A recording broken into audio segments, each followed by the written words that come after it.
40, vem pro pódio. Rápido também aí, ó. Vai, Daniel. Jair. Cadê o Jair Regis? Tá aí. 40, vem pro pódio. Aqui.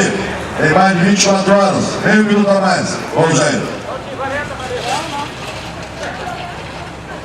Tu não tem Orkut, não, Gordinho? Não tem Orkut, Maria? Vem, amigo da Rede Globo. Venha mais essa velocidade. Calvão Bueno. Calvão. Terceiro lugar, Rogério Marita Xavier. Maritinha, quem entrega aí? Tava procurando pra deixar filmado. Quem entrega pra ti, Marita? Parece esse garoto aí. Marita, continua bonito como o tempo das mãos, né? Eu não vale nada. Vai lá, tu leva o teu daí, esposa do Mário. Tá bom. Entrega aí. Esse cara, se não fosse piloto, ia ser manequim modelo. Não sei de que, né? Segundo lugar, gente, quem entrega, gente? Até. Grande garoto.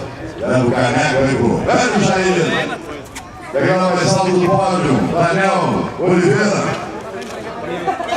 Como é que é o nome desse negócio? Olha, que figura, olha que figura, tchê! Mas que figura, grande Lourenço! O chapéu tá bom! Vou levantar o troféu, gurizada, nossa, é bonita!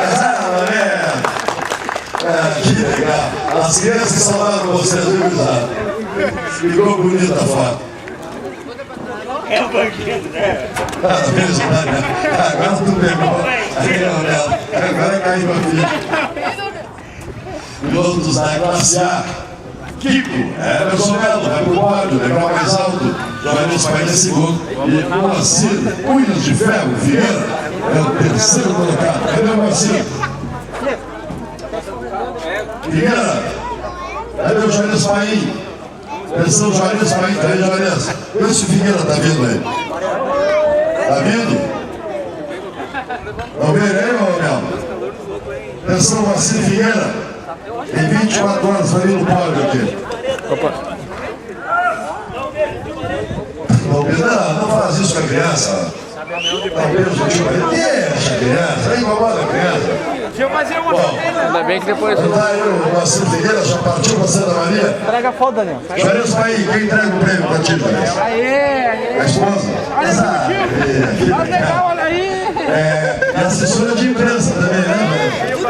Tudo em ponto. Fotógrafo, assessoria de imprensa, segurança, preparador, mecânico. Pode pegar o prêmio aí. Que fotógrafo de refri, né? Aí o Johannes Paim recebe o prêmio. É isso aí. O legal mais alto do pódio, Emerson Melo, quem entrega aqui? O pai. Vamos lá, Ed Melo. Já está acostumado a essa função aí, ó. Mais uma vez a presença aí dos familiares. Isso aqui é bonito no esporte. Parabéns por levantar o troféu que tu, Juarez, aí, para sair bonitos na foto. Eita! Pessoal, turma da Copa Rússia, obrigado.